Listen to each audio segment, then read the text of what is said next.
Merhabalar, Avrupa'dan Bakış'a hoş geldiniz. Kürt Halk Önderi Abdullah Öcalan'ın başlatmış olduğu barış ve demokratik toplum süreci devam ediyor. Bu süreci uluslararası alandan isimler de takip ediyor. Geçtiğimiz günlerde 27 Şubat çağrısının ikinci yıl dönümünde bir grup hukukçu Türkiye'ye giderek bu süreci yerinde gözlemledi. Bu avukatlardan birisi ise İtalya'nın önde gelen isimlerinden Ezio Menzione. Ezio Menzione'yi bu programda konuk ederek Türkiye'deki gözlemlerini kendisiyle ele alıp konuşacağız. Ezio Menzione, İtalyan avukat. Bizimle olduğunuz için teşekkürler. Kısa süre önce barış sürecini yakından izlemek amacıyla bir grup hukukçu ile birlikte Türkiye'ye gittiniz. Öncelikle misyonun amacı ve ilk gözlemlerinizle başlamak istiyorum. Bien. We have been in Ankara for almost 1 week. It was a mission of 6 Yaklaşık bir hafta Ankara'daydık. 6 hukukçudan oluşan bir misyondu. 5 avukat ve bir insan hakları savunucusuyduk. Avrupa'nın farklı ülkelerinden gelmiştik ve hatta Asya'dan da bir katılımcı vardı. Çünkü aramızda bir Hintli hukukçu da bulunuyordu. Amacımız partiler, kuruluşlar ve gruplarla yaptığımız görüşmeler aracılığıyla bir yıl önce başlatılan barış sürecinin hangi aşamada olduğunu öğrenmekti.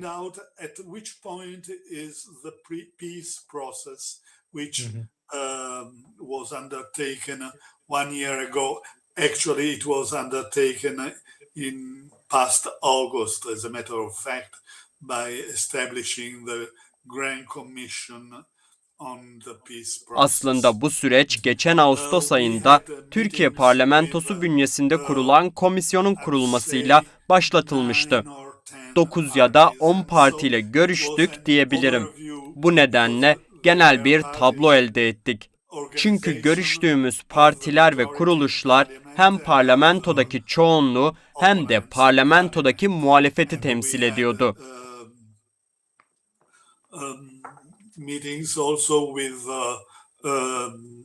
office, let's say, with the lawyers who defend Mr. Öcalan. Ayrıca Sayın Öcalan'ı savunan avukatlarla da görüştük. Adalet Bakanlığı'yla da görüşmek istedik ancak onlar bizimle görüşmek istemedi. Oysa yeni Adalet Bakanı'nın ne söyleyeceğini duymak ilginç olabilirdi. Bununla birlikte misyonumuzun İmralı cezaevinde Sayın Öcalan'la görüşmesi için resmi bir talepte bulunduk ve buna izin verilmesini umut ediyoruz. Eğer talebimize izin verilirse yalnızca bu amaçla Türkiye'ye tekrardan gideceğiz.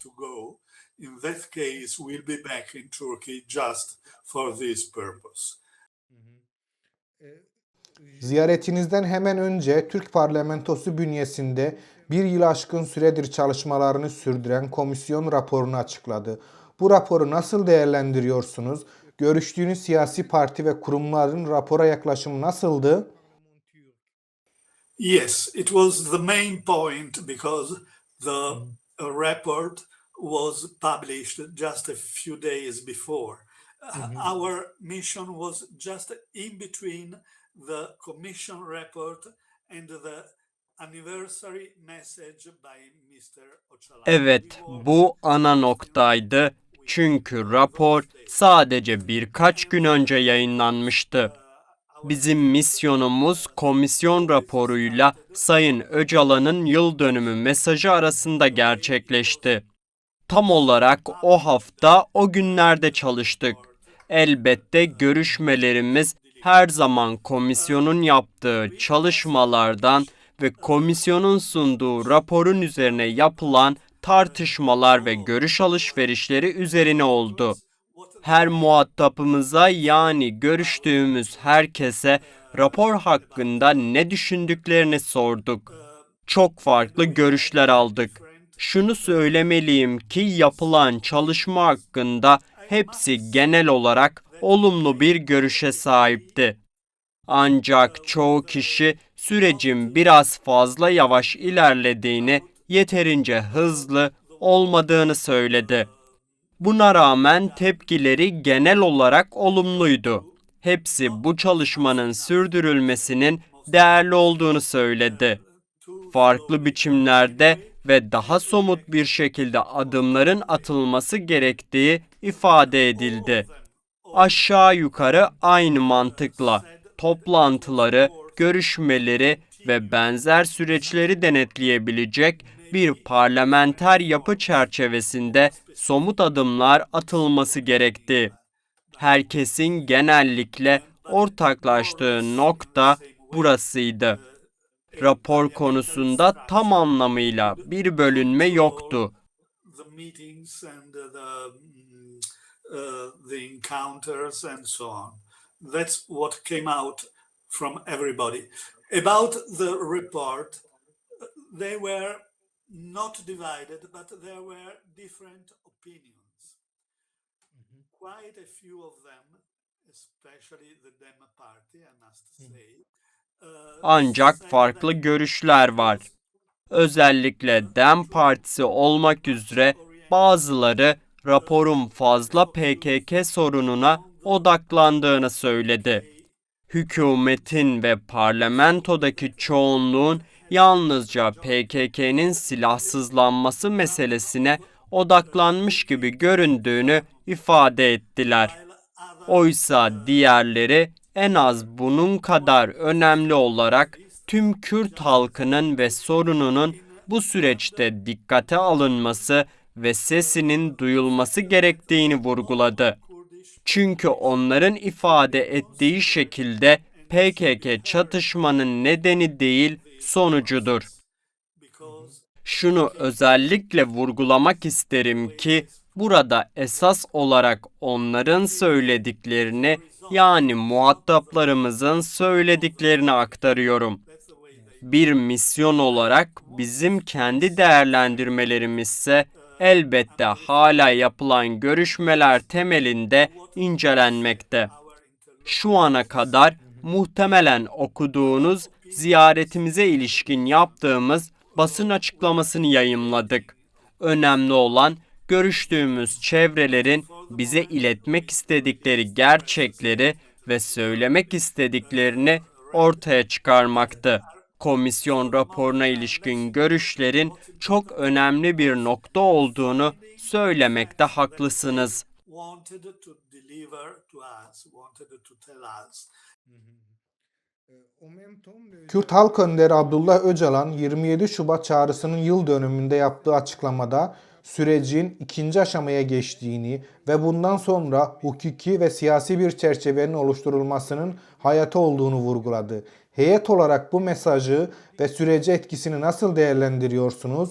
Hukuki ve siyasi çerçeve sürecin başarısı için neden önemli? We met stressed the fact that a legal framework should be found for the real end of the conflict. It was not only Görüştüğümüz herkes çatışmanın sona ermesi, gerçek anlamda sona ermesi için bir hukuki çerçevenin bulunması ve hayata geçirilmesi gerektiğini vurguladı. Bu yalnızca silahların susması meselesi değil. Silahsızlanma sürecinin gerçekten devam ettiğini ve kısa süre içinde tamamlanacağını denetlemek de önemli. Ancak tartıştığımız konu şuydu: bu süreci yalnızca hükümet mi denetlemelidir, yoksa parlamentodaki gruplar mı bu süreci denetlemelidir? Bu ilk nokta. Ayrıca herkesin talep ettiği başka bir çerçeve daha var. Yani tüm muhataplarımız bunu dile getirdi. Görüştüğümüz kişiler oldukça fazlaydı ve her biri önemliydi. Örneğin parlamenter bir grup olmayan ancak komisyon tarafından dinlenen Barış İçin Kadınlar adlı bir grup bile PKK içinde bulunan ve ortaya çıkacak olan kişilerin, hatta eğer hala dağda bulunanlar varsa onların da güvenli ve hukuki bir çerçeve içinde yer alabileceği genel bir hukuki çerçevenin gerekli olduğunu vurguladı. Her bir PKK üyesi için bir çözüm yolu bulmamız gerektiğini söylediler. because of course you can say that the conflict is over only if you Çünkü elbette herkes için bir çerçeve oluşturmadığınız sürece çatışmanın sona erdiğini söyleyemezsiniz. Bu doğrudur. Ancak mesele yalnızca güvenlik meselesi değil. Bu noktada görüşler farklılaşıyor. AKP'den kimseyle görüşemedik. Şehir dışında olduklarını ve bizimle görüşmeyeceklerini söylediler. Ancak AKP'ye mensup eski milletvekilleri aracılığıyla onların görüşlerini duyduk. Gerçekten de AKP ve hükümet çoğu zaman tek sorunun PKK'nın silahsızlanması ve bunun denetlenmesi prosedürü olduğu fikrine bağlı görünmekte. Diğerleri ise ve şunu söylemeliyim ki ben de bu görüşe katılıyorum ve bunu özellikle vurguluyorum. Bunun yalnızca silahsızlanma sorunu olmadığını düşünüyor. Çünkü aslında silahsızlanma fiilen gerçekleşmiş sayılabilir. Zira son bir yıldır ülke genelinde hiçbir çatışma, hiçbir silahlı çatışma yaşanmamış. Bu oldukça önemli bir durum. Özellikle komşu ülkelerle karşılaştırıldığında. Ancak yalnızca PKK üyeleriyle değil, tüm Kürt nüfusuyla ilgilenmek de önemli. Sayın Öcalan'ın gönderdiği 1. yıl dönümü mesajını okuduğumda Kürtlere ve Kürt-Türk çatışmasına geçen yılki mesaja kıyasla daha fazla dikkat verildiği izlenimini edindim. Belki de giderek artan bir farkındalık söz konusu ve şüphesiz ki Sayın Öcalan da bunun farkında. Bu çatışma boyutunun açıkça ele alınması ve hak ettiği şekilde değerlendirilmesi gerektiği yönünde. Should be made clear and to afford it as it deserves. Geçen zamana rağmen sürece hala hukuki ve siyasi bir çerçeve kazandırılmamış olması Kürt tarafının eleştirdiği en önemli noktalardan birisi. Aynı şekilde sürecin temel aktörü olarak görülen Kürt Halk Önderi Abdullah Öcalan'ın özgürlüğü meselesi de tartışmanın merkezinde yer alıyor. Eğer kalıcı bir çözüm ve demokratik bir müzakere süreci hedefleniyorsa neden hala bu süreci güvence altına alacak açık bir hukuki ve siyasi mekanizma oluşturulmuş değil? It was the point that I'm a lawyer, so and others in the mission were lawyers as well, and so we put a special focus on the problem. Ben bir avukatım ve misyondaki diğer bazı kişiler de avukattı. Bu nedenle yalnızca Sayın Öcalan'ın özgürlüğü meselesine değil, aynı zamanda siyasi muhaliflerin özgürlüğü meselesine de özel bir önem verdik. Bana göre Sayın Öcalan'ın özgürlüğü siyasi bir konu ve umarım kısa süre içinde siyasi bir şekilde çözülecektir. Bunun için birçok olası yol var.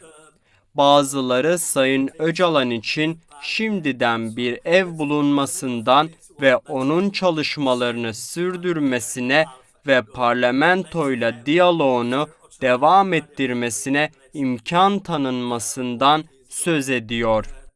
Nitekim 1,5 yıl önce Bahçeli'nin söylediği de buydu.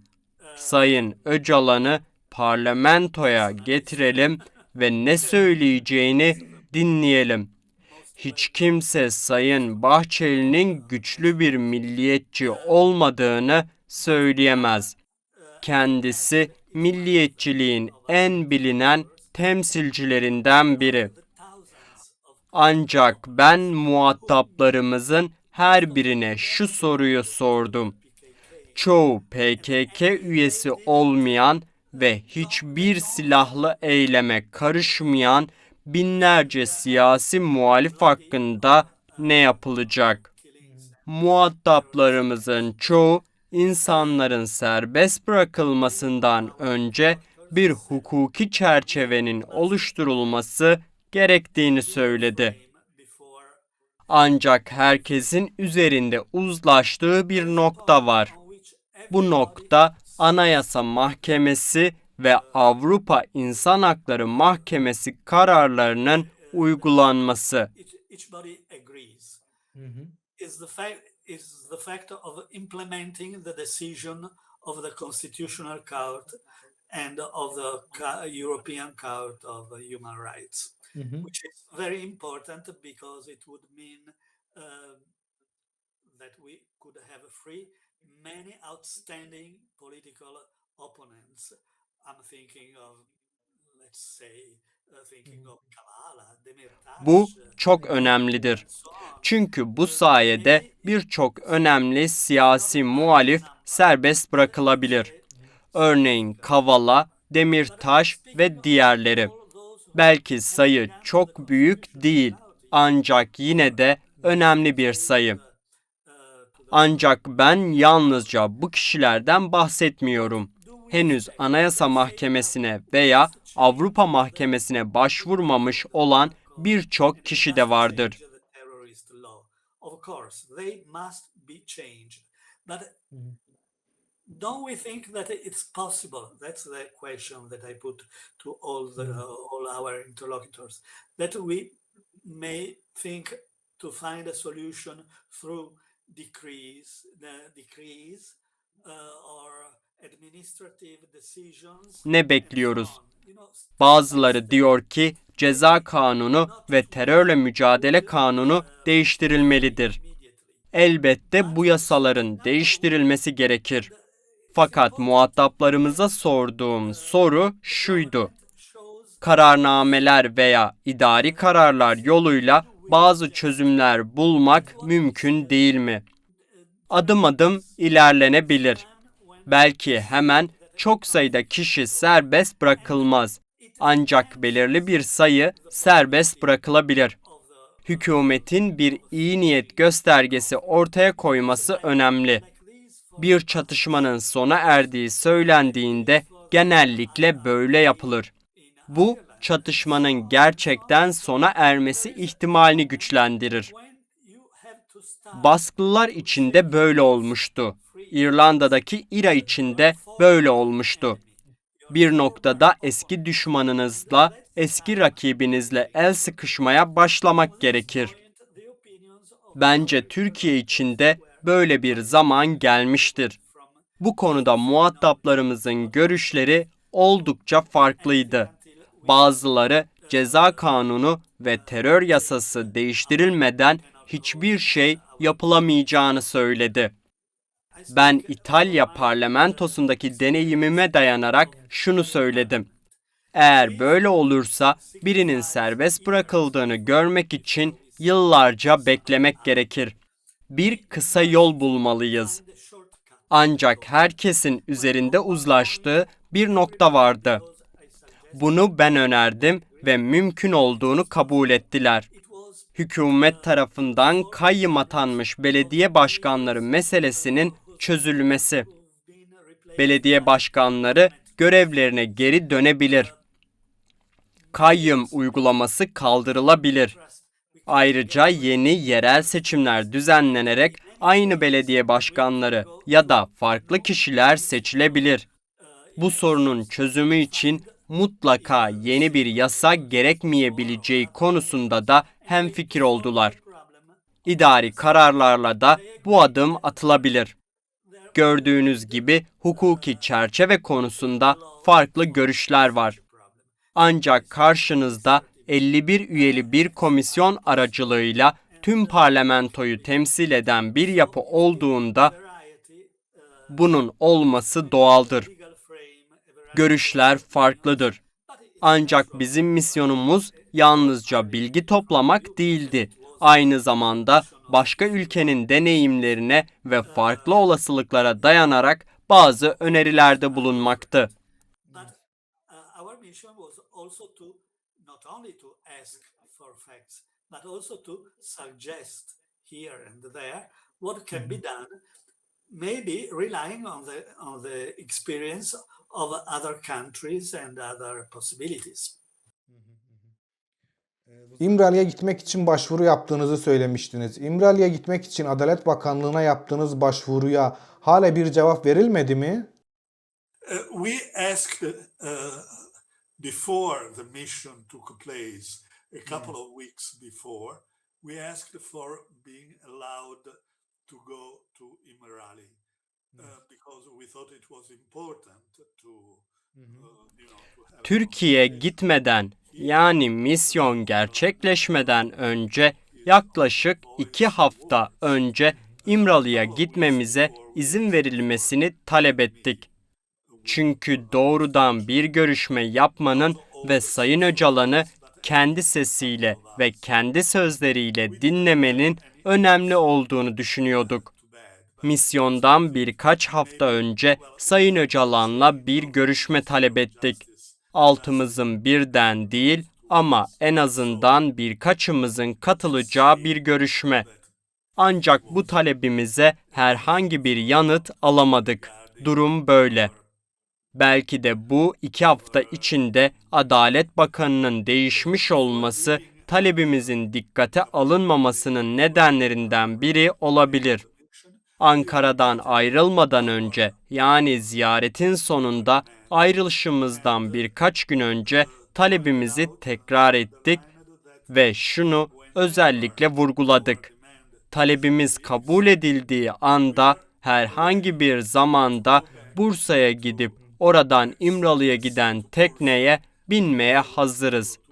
Çünkü DEM Partisi ile Sayın Öcalan arasında yapılan görüşmelerin deneyimini gördüm. Bunlar oldukça verimli ve çok önemli görüşmelerdi.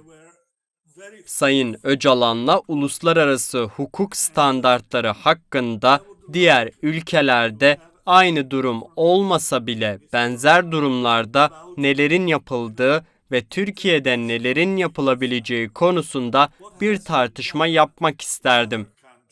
Bunun yalnızca kültürel açıdan değil, aynı zamanda siyasi açıdan da önemli olacağını düşünüyorum. Çünkü dünyada önemli çatışmaların oldukça kısa sürelerde çözüme kavuşturulduğu örnekler bulunmakta. Bu nedenle bir gün Adalet Bakanı'nın beni aramasını umuyorum. Telefon numaramı bıraktım. İstediği zaman beni arayabilir.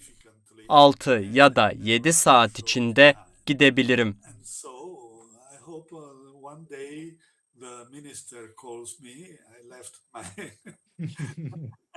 phone number. Call me anytime and I will come within 6 or 7 hours.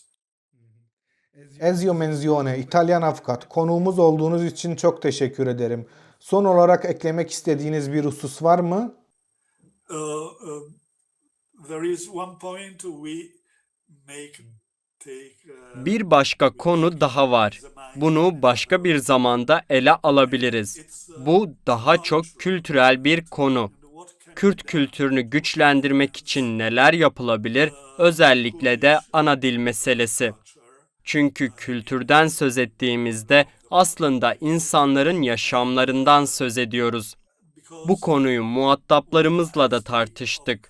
Bu nedenle Kürtlerin kendi dilleriyle, kendi okullarıyla ve kendi yaşam biçimleriyle yaşayabilme imkanını sağlayacak yollar bulunması önemli. Ancak meselenin bu boyutunu başka bir zamana bırakalım Serkan.